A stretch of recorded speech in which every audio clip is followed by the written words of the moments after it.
Praise the lord. మన ప్రభు అయిన యేసుక్రీస్తు శ్రేష్టమైన నామములో మీ అందరికి కూడా శుభం తెలియజేస్తున్నాం. బాగున్నారు కదండి? ఉదయకాలం లేచారా? ప్రార్థించారా? ఉదయకాలం లేస్తుండగానే మనం మోకరించి మొదటి సమయాన్ని దేవునికి ఇచ్చినప్పుడు దేవుడు మనల్ని ఉన్నతమైన స్థితిలో మరి పైవాడిగా దేవుడు మనం ఉంచుతానని చెప్తున్నాడు కదా దేవుడు ఈరోజు మనకి మన యొక్క నూతన దినాన్ని అనుగ్రహించినటువంటి మహోన్నతుని దేవునికి మహిమ కలుగును గాక. పరిశుద్ధ గ్రంథంలో అనేక కృపవార్త కోసం ఎదురు చూస్తూ ప్రార్థిస్తున్నటువంటి ఆత్మీయులారా, అనుదినము మనము ఈ సమస్యను ఎదుర్కోవాలంటే తప్పక దేవుని యొక్క కృపవార్త మనకి ఎంతో అవసరమైన ఉంటున్నది. మనలో ఎవరైనా ఇంకా రక్షణ ఎవరుంటే దయచేసి రక్షణ తీసుకోవాలని ప్రభు పేరిట మనవి చేస్తున్నాను. అది కొత్త వారు అవ్వచ్చు, ఎవరైనా ఉండొచ్చు. సమస్త జనులకు దేవుడు చెప్పే వాగ్దానం అనేది ముఖ్యంగా చెప్పాలి, చెప్పకుండా ఉండకూడదు. రక్షణ గురించి చెప్పాలి, అది మన బాధ్యత. కాబట్టి మా బాధ్యత చెప్తున్నాము. మీ ఆత్మలకి రక్షణ కలుగు చేసుకోండి.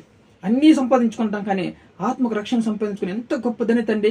పరలోక భాగ్యము, నిత్య రాజ్యము, నిత్య నరకం నుంచి మనం తప్పించబడి పరలోకంలో దేవుని సన్నిధికి చేరుకుంటామండి. పరలోక భాగ్యం మనకు దొరుకుతుంది. కాబట్టి నేటి వాగ్దాన భాగంగా యోహాను సువార్త 7వ అధ్యాయము 38వ వచనం, నా యందు విశ్వాసం ఉంచు వాడెవడో లేఖనము చెప్పినట్లు వాని కడుపులో నుండి జీవజల నదులు పారునని బిగ్గరగా చెప్పెను. Praise the Lord. దేవుని యందు ఎవరైతే విశ్వాసం ఉంచుతారో వాళ్ళ కడుపులో నుంచి జీవజల నదులు పారునని బిగ్గరగా చెప్పడం మనం చూస్తున్నాం అన్నమాట. దేవుని యందు విశ్వాసం ఉంచిన వాళ్ళు కదండి.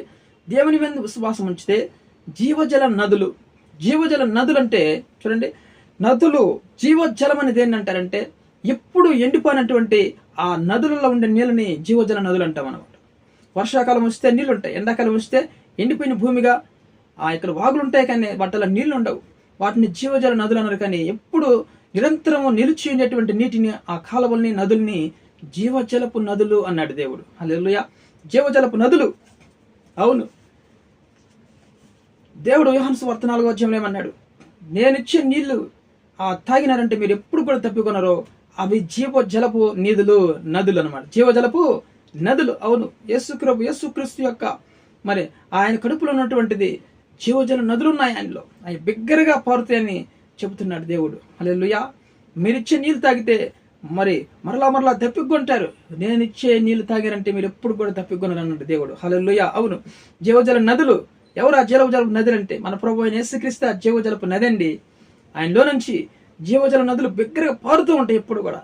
ఎస్, ఆయనలో నుంచి ఆయన మాటలు జీవం అంటే నీళ్లు. ఆ జీవజలం అంటే నీళ్లు కదండి.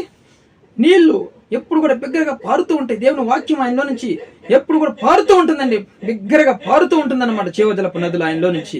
ఆయన నుండి విశ్వాసం ఉంచిన వారి కడుపులో కూడా దేవుని యొక్క మాటలు ఎప్పుడు కూడా నిండి ఉంటాయండి.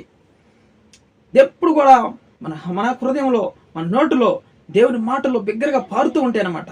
ఎవరైతే దేవుని యందు విశ్వాసం ఉంచుతారో వారి కడుపులో నుంచి జీవజలపు నదులు బిగ్గరగా పారుతాయి అన్నమాట. ఏలియా దేవుని ఆత్మతో నింపబడ్డాడు. ఆయన కడుపులో మరి జీవజలపు నదులున్నాయి. ఆయన వాక్యాన్ని ఎత్తి ప్రార్థించినప్పుడు ఆకాశం నుంచి వర్షం కురిచింది. మరలా ఏలియా ప్రార్థించగా వర్షం కురవలే. మరలా వర్షం కురచకుండా దేవుని ఆపేశాడు. మరలా ప్రార్థించినప్పుడు వర్షం కురిపించాడు. ఆయనలో జీవజలపు నదులు. దేవుని ఆత్మతో అతను నింపబడ్డాడు. అవును కదా. దేవుని ఆత్మ చేత ఎందరైతే నడిపింపబడతారో వాళ్ళు దేవుని కుమారులు అనబడతారని దేవుని లేఖన అసలు వస్తున్నాయి కదా. దేవుని ఆత్మ చేత మనం నడిపించబడాలి. దేవుని ఆత్మ మనలో ఉంటే జీవజల నదులు బిగ్గరగా పారుతాయి అన్నమాట. దేవుని యందు ఈరోజు విశ్వాసం ఉంచుతావా? ఈరోజు ప్రతి ఒక్కరు కూడా ఎవరైతే విశ్వాసాన్ని కోల్పోయినారో మరలా దేవుని యందు విశ్వాసం ఉంచండి. మీ కడుపులో నుంచి జీవజల నదులు బిగ్గరగా పారుతాయి. అనేక మందికి ఆ నదులు, అనేక కుటుంబాలకి, అనేక ఊర్లకి ఆ జీవజల నదులు మీలో నుంచి బయలు వెళ్ళాలని దేవుడు కోరుతున్నాడండి. దేవుడు మరి రక్షణ బాప్టిజం తీసుకున్నప్పుడు యోహాను చేత పరలోకం నుంచి దేవుని యొక్క ఆత్మ దిగి వచ్చింది పావురముల యేసు ప్రభు మీదకి. దేవుని ఆత్మతో ఎవరైతే నింపబడతారో వాళ్ళు దేవుని బిడ్డలు, దేవుని కుమారులండి. ఎస్, దేవుని ఆత్మతో నింపబడాలి. అప్పుడే జీవజల నదులు మన హృదయం నుంచి బిగ్గరగా పారుతాయని దేవుని లేఖనాలు సెలవుస్తున్నాయి కదండి. అవును, ఏలియాతో కూడా ఎలీషా కొన్ని సంవత్సరాలు పరిచర్య చేశాడు. నాతో కూడా 2 సంవత్సరాలు పరిచయం చేసావు కదా, నీకేం కావాలని కోరుకో అన్నప్పుడు నాకేమొద్దయ్యా, మీలో ఉన్నటువంటి ఆత్మను 2 అంతల ఆత్మ నాకు దయచేస్తే చాలన్నాడు కదండి. ఎస్, ఏలియాపైన గొప్ప ఆత్మ, దేవుని యొక్క ఆత్మ నిండుగా ఉన్నట్లు మనం చూస్తున్నాం అన్నమాట. ఏదడిగినా కూడా చూడండి, కట్టెలు మాంసము నీళ్లు పోసి తడిపేసి ఆయన ప్రార్థించక పరలోకం నుంచి అగ్నిగంధకం వచ్చి కట్టెల మాంసాన్ని కాల్చేసింది. చిన్న ప్రార్థన చేశాడు అంతే. ఆయన దేవుని ఆత్మచేత నింపబడ్డాడు. జీవజల నదులు తన హృదయంలో ఉన్నాయండి. పలుకుగానే అద్భుతం జరుగుతుంది ఆ మాటలు. హల్లెలూయా. ఈరోజు నీ కడుపులో నుంచి నా కడుపులో నుంచి జీవజల నదులు పారాలి బిగ్గరగా. దేవుని విశ్వాసం ఉంచిన వాళ్ళు అలాగే ఉంటారు. దేవుని ఆత్మతో నింపబడతారు. ఈరోజు దేవుని ఆత్మతో నింపబడలేకపోతే లేదేమో. ఈరోజు నువ్వు దేవునికి ప్రార్థన చేయి, ప్రభా నీ ఆత్మతో నింపని మనం ప్రార్థన చేయాలి. దేవుని నామానికి మహిమ కలుగును గాక. ప్రార్థన చేసుకుందాం.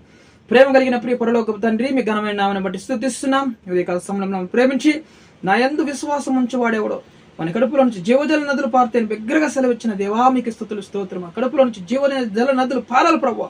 అనేక ఎండిపోయినటువంటి స్థలాల్లో అవి తడపాలి ప్రభా. జీవజల నదులు దేవా కృప చూపించండి.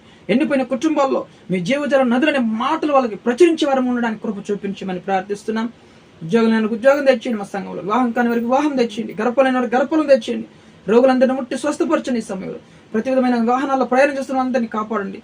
కీడు నుంచి తప్పించండి ప్రభావ. మేలు చేయండి. కుటుంబాల్లో సమాధాన ఐక్యత తెచ్చేయండి. ఉద్యోగం లేని వారికి ఉద్యోగం తెచ్చేయండి తండ్రి. సహాయం చేయండి. ఆయా కుటుంబాల్లో ప్రేమ ఐక్యత తెచ్చేయండి. ఆయా వెడ్డింగ్ యానివర్సరీ జరుపుకున్న వారి జీవితాల్లో గొప్ప కార్యం జరిగించి మరి నూతన దినాన్ని అనుగ్రహించిన ఆయన తోడు కాపాడమని కృప చూపించమని తండ్రి ప్రభా. సమస్త ఘనత మహిమ ప్రభావాలు మీకు చెల్లిస్తూ యేసుక్రీస్తు జీవం కలిగిన నామములో ప్రార్థన అడిగి వేడుకొని పొందిన పరలోకపు తండ్రి. ఆమేన్.